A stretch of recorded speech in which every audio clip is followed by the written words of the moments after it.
Hola, muchas gracias. Antes que nada me gustaría agradecerle al comité organizador por esta magnífica invitación y preocuparse por la parte del área del cuidador, ¿no? Que a veces es una parte que nosotros olvidamos y más que nada tomar en cuenta al paciente geriátrico. Pues bien, vamos a iniciar con un tema que es de suma importancia para nosotros, el cual estadísticamente la estadística nos dice que el paciente geriátrico en el año 2030 aproximadamente, la pirámide poblacional va a ser invertida. Esto nos va a llevar a que en lugar de tener mayor capacitación en un paciente pediátrico, adulto joven, vamos a tener la referencia con el paciente geriátrico. Este paciente geriátrico a su vez tiene que tener la importancia con un cuidador. El cuidador a veces no es alguien profesional, a veces simplemente es un familiar, el hijo, el sobrino, el tío, o a veces simplemente nos dejan aislados de esta parte, ¿no? En esta parte de paciente con COVID vamos a empezar con la definición o cómo nosotros vamos a manejar esta traqueostomía. La traqueostomía se dice que es un estoma o es una apertura a través del cuello para la forma más sencilla de cómo nosotros vamos a explicar y cómo nosotros como cuidadores tenemos que tomar en cuenta esta atención. Se realiza una apertura en la parte del cuello y eso va a conectar la base de la vía aérea respiratoria. Si bien nosotros como pacientes o nosotros como cuidadores tenemos que tener una técnica aséptica para este cuidado con el paciente geriátrico, se dice que, por ejemplo, una persona normal va a tener barreras que van a hacer que ingresen al aire, el aire a través de la nariz, la boca, y esto va a humedecer todas estas partículas y va a hacer que la infección vaya disminuyendo. Cuando un paciente tiene una traqueostomía o se va hacia una unidad al hogar, tiene la traqueostomía, ¿qué va a suceder con esto? Este proceso de la humidificación se va a ver disminuido y por lo tanto vamos a ser más propensos a que las infecciones, virus, bacterias ingresen hacia nuestro organismo y eso por obvias razones nos va a dar más complicaciones a largo plazo. ¿Cuál es una de las medidas más importantes que nosotros como cuidadores tendríamos que tener? Es mantener el equipo, todo el equipo que va a tener contacto con nuestro paciente en su empaque original o en su empaque para evitar que tenga contacto con el entorno aéreo. Si bien nosotros como medidas preventivas para la higiene sabemos que tenemos que tener el empaque, algo que hemos ido recabando con toda esta pandemia ha sido el lavado de manos. Algo que a veces a nosotros se nos olvidaba o a veces hacíamos omisión. Nosotros con un paciente con COVID tenemos que tener máximas precauciones. ¿Qué vamos a tener? Además de la traqueostomía, necesitamos un lavado de manos. Este lavado de manos debe de ser con agua y jabón y está reiterando el cuidado con alcohol gel. ¿Vale? Sin embargo, a veces también nosotros tenemos un espacio, como bien lo decía la maestra de la ponencia anterior, tenemos un cuidado con un paciente y el área en donde este paciente que está positivo o fue post-COVID de un área, tendríamos nosotros como tal que tener toda esa unidad limpia, hacer la higiene diario, hacer la higiene constantemente para evitar que se prolifere todas las bacterias. Y ya vimos que esta técnica nosotros podemos tener acceso, por ejemplo, a el lavado de manos o ya en las redes sociales, ya por televisión nos hacen esa mención de cuánto aproximadamente tiene que durar un lavado de manos y que debemos de tomar en cuenta todas las partículas o todas las áreas referentes a la palma, los dorsos, los dedos, las uñas y en ocasiones algunas referencias nos dicen que hasta la parte de las muñecas para tener una mayor limpieza. El proceso de la humidificación, que es el aire que nosotros respiramos y que va a pasar por la boca y que va a pasar por la nariz y que ahí se va a tratar de corromper esta parte de cómo nosotros vamos a tener esa humidificación para evitar que se generen secreciones dentro de nuestro torrente aéreo, vamos a ver que existen diferentes artefactos o diferentes insumos que nosotros vamos a poder tomar en cuenta, como lo son el intercambio de calor y humedad, HME, que es como el que se ve en la parte izquierda de la pantalla, bueno, derecha para ustedes, y el humidificador de ambiente con sostenedor hacia el cuello de la traqueostomía. A veces nosotros con esta parte tenemos que tener una succión de cómo vamos a tratar a un paciente. Cuando el paciente se encuentra hospitalizado, la succión va a ser mediante un mecanismo especializado, el cual tiene una barrera protectora y con ese contacto va a ser de forma indirecta, no va a ser expuesta hacia nosotros. Sin embargo, en una estancia hospitalaria es más sencillo, pero en el hogar va a ser un poco más complicado debido a que no contamos con todos los insumos suficientes para realizar esto, pero sí tenemos que hacer una limpieza. Esta limpieza la vamos a realizar simplemente cuando el paciente refiera que tiene problemas o dificultades para respirar o cuando se presente la parte de la obstrucción de la vía aérea mediante las secreciones que debido a que el proceso de humidificación que pasa de la nariz, la boca, el aire no lo alcanza a procesar, las partículas de secreciones se van a ver más espesas y al hacerse más espesas va a existir un ruido como gorgojeo. Esa parte es donde nosotros tenemos que ver cómo vamos a tratar a nuestro paciente. Y también si nosotros vemos o nuestro paciente solicita esta parte de la aspiración o la succión, debemos de hacer caso, ¿vale? Nosotros tenemos diferentes procesos de la aspiración, tenemos que conectar a nuestro paciente, realizar un proceso de succión mediante una cánula, esta cánula va mediante una sonda, esta sonda tiene que llevar un proceso de adaptación, tenemos que tener agua, solución, tenemos que tener gasas, alcohol y todo nuestro equipo de protección personal. Cabe mencionar que en este tiempo de COVID, esta traqueostomía va a tener complicaciones y va a ser expuesta a gases.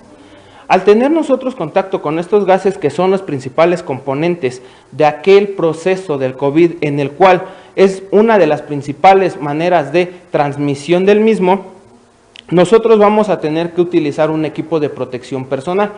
Este equipo de protección personal va a ser, principalmente van a ser guantes, cubrebocas, careta o gogles, gorro, y se recomienda que utilicemos un overol o una ropa especial para poder realizar esta atención.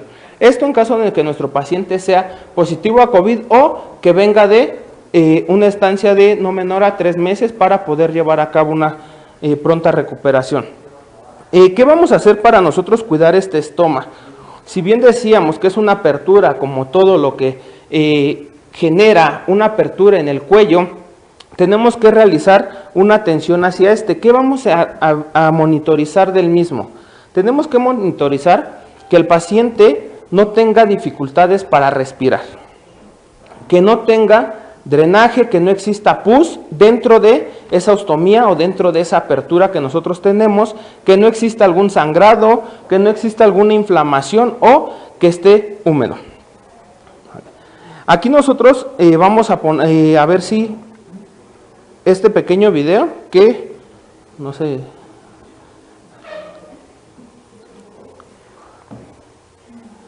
creo que no lo da.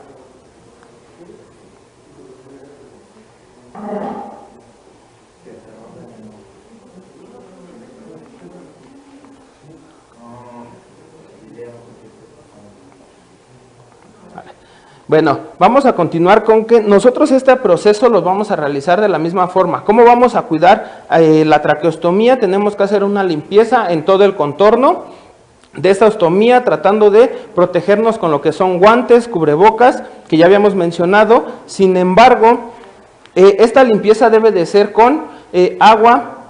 Nos menciona que puede ser agua de estéril para poder realizar una buena higiene. Si nosotros tenemos alguna complicación con nuestros pacientes, dice que tenemos que tener en el hogar una solución de emergencia. ¿Cuál va a ser esta solución de emergencia?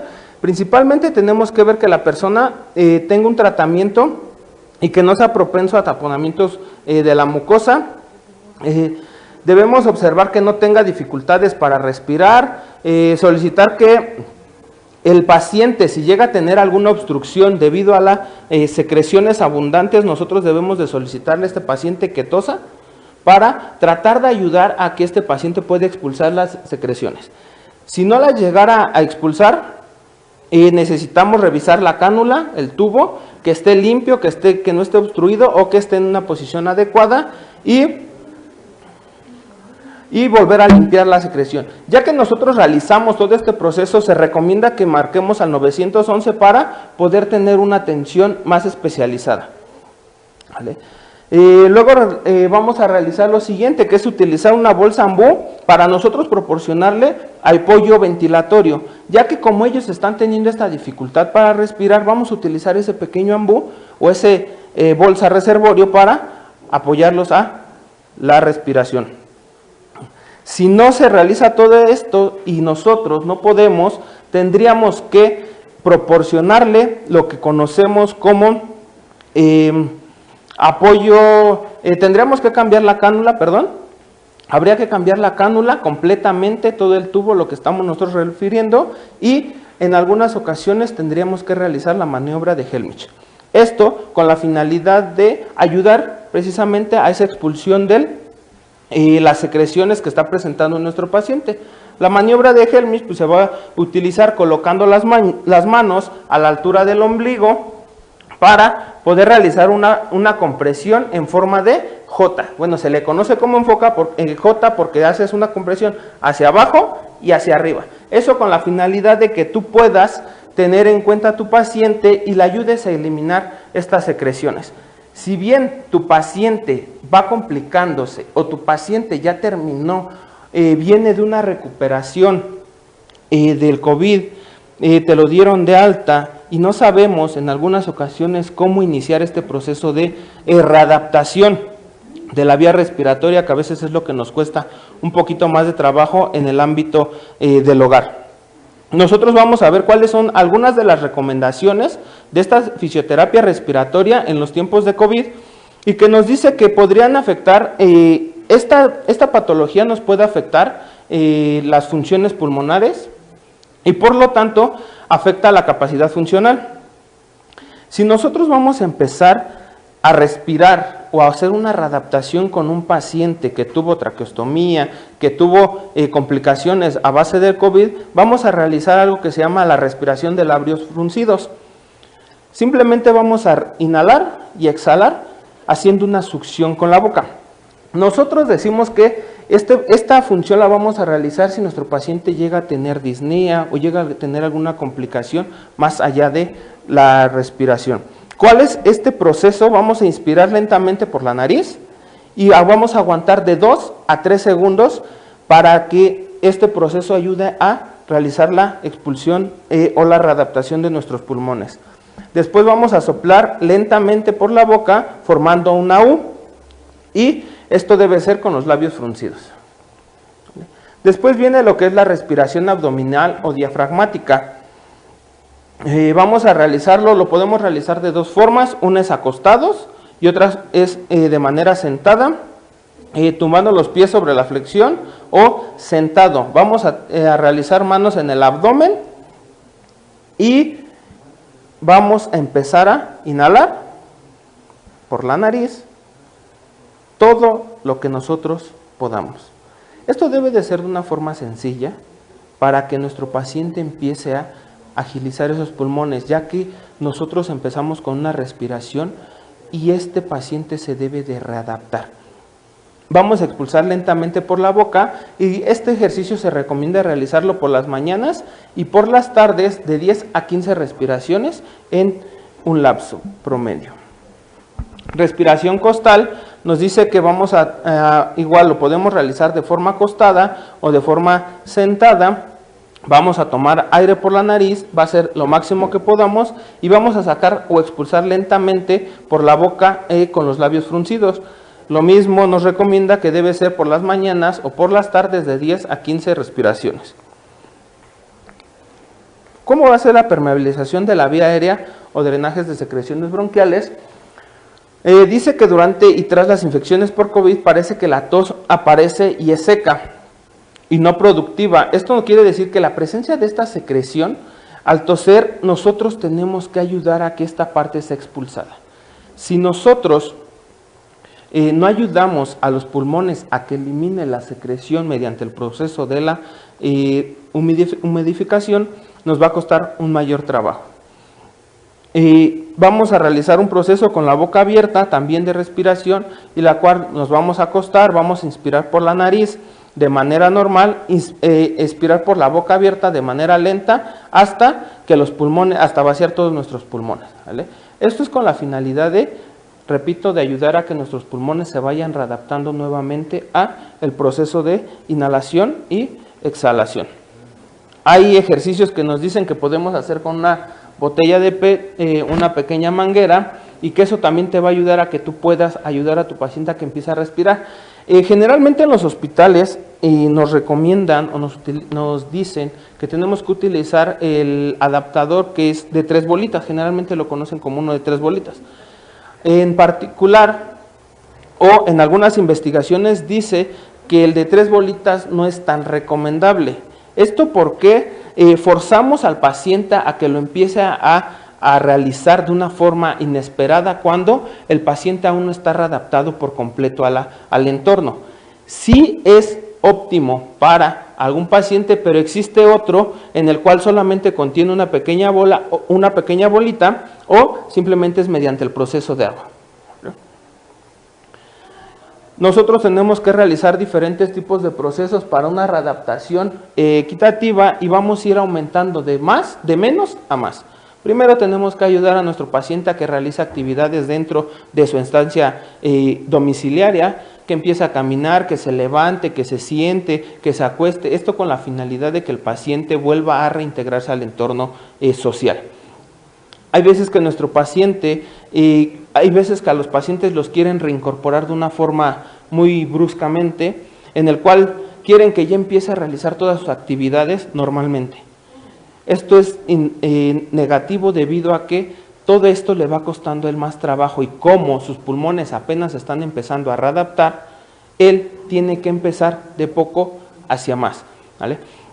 ¿Qué vamos a hacer nosotros? Empezar con los ejercicios que ya mencionamos, 10-15 minutos, y posteriormente nosotros lo vamos a ir integrando a que realice actividades como son caminar dentro de su espacio privado, posteriormente ya que empiece a subir, bajar escaleras, posteriormente ya que empiece a realizar alguna actividad física, alguna actividad deportiva, y así sucesivamente hasta que el paciente empiece a mejorar paulatinamente.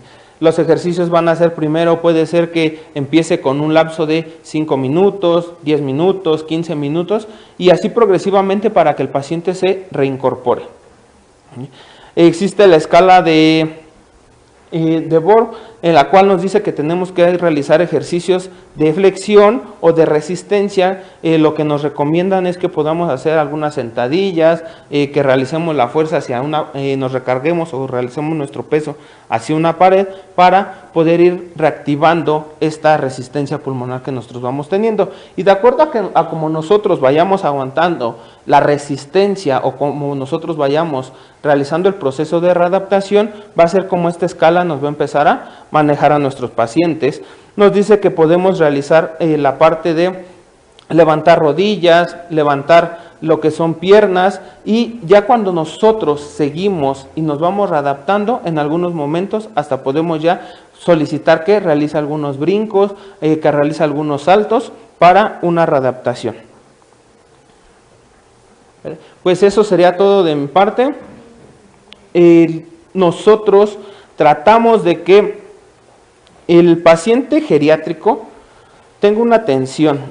Sí, el domicilio es lo más importante, porque como bien lo dijimos, en el domicilio la mayoría de los pacientes están al cuidado de un familiar, están al cuidado de alguien que no tomó una capacitación constante, alguien que no se ha preparado a grandes rasgos. La pandemia como tal, a todos, tanto al personal de salud como al personal, a la familia, nos agarró desprevenidos. Por obvias razones nos hemos ido nosotros también readaptando, realizando una adaptación en cómo vamos, los procesos los vamos readaptando a este tipo de pacientes, y que bien, y como bien decía la maestra, tenemos que cuidar a nuestro paciente, pero también nosotros como cuidadores. Si nosotros como cuidadores no tenemos la conciencia de cuidarnos, o de decir ya no puedo, o ya no me siento apto para atenderlo, necesitamos decirlo, Nos dicen que el cuidador primario va a ser el que está en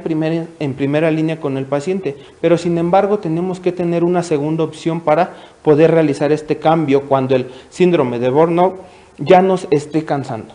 Porque nosotros como cuidadores siempre hacemos todo lo posible por estar ahí, ya sea por preocupación, porque es mi abuelita, porque es mi papá, porque es mi mamá, siempre queremos estar en primera línea. Pero, sin embargo, también nosotros nos cansamos o también nosotros sufrimos ese desgaste emocional, psicológico, físico, y que esto nos va complicando a la vez más la atención. Y en lugar de que nosotros solamente tengamos un paciente, el día de mañana vamos a hacer 2, o vamos a hacer 3, o vamos a hacer 4, y esto cada vez se va a ir complicando, y el requerimiento pues va a ser mayor. Y cabe mencionar que nosotros en toda este comité organizador ha tomado la principal pauta, que es atender a los cuidadores y a esas personas que se sienten solos, efectivamente que a veces no tenemos la capacidad o que a veces no hemos recibido una preparación y que a veces es muy difícil, si a nosotros como personal de la salud fue difícil readaptarnos, para nosotros como cuidadores o como familiares, pues va a ser el doble o el triple.